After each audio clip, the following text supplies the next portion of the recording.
Be ready. 5 seconds. Start.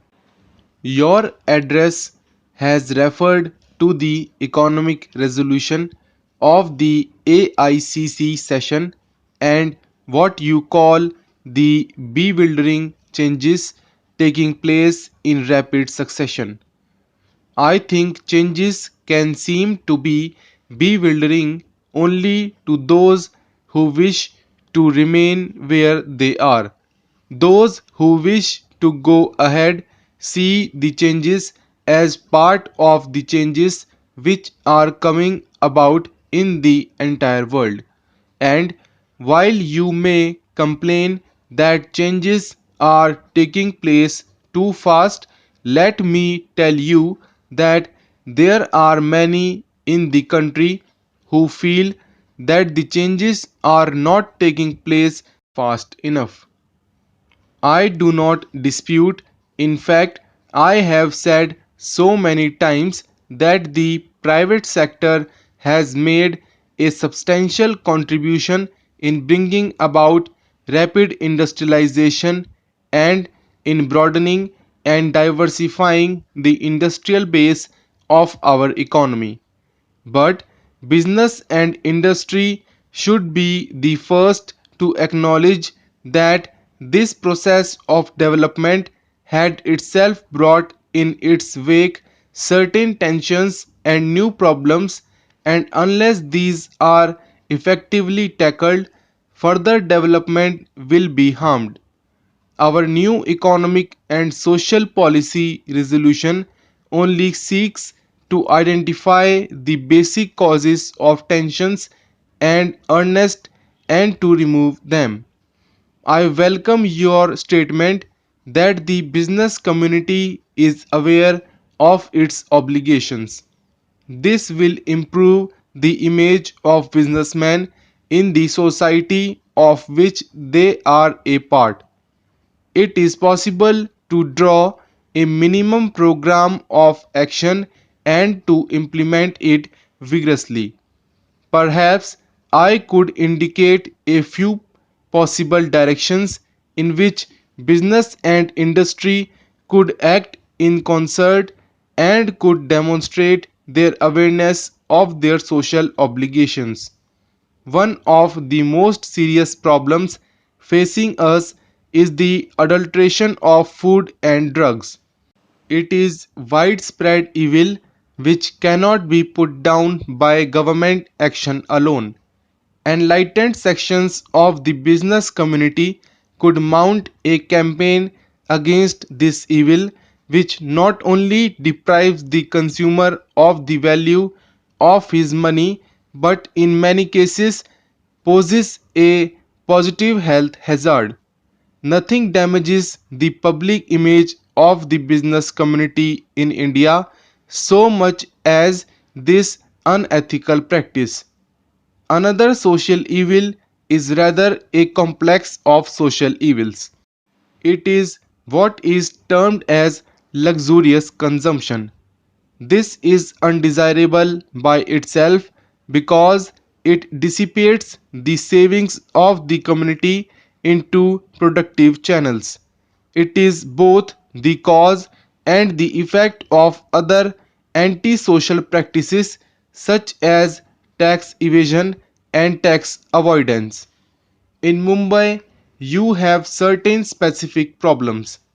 I refer to one problem which is mentioned to me by every single foreign tourist who come to Mumbai. This is the entrance to the city.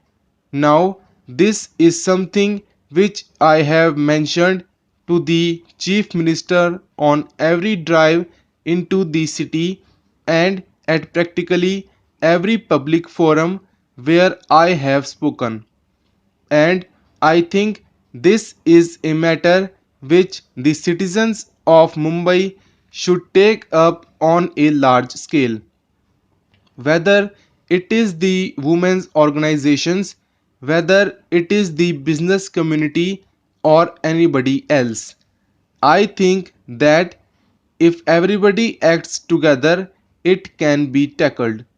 It is not a very large area, and I do not think that finances alone stand in the way.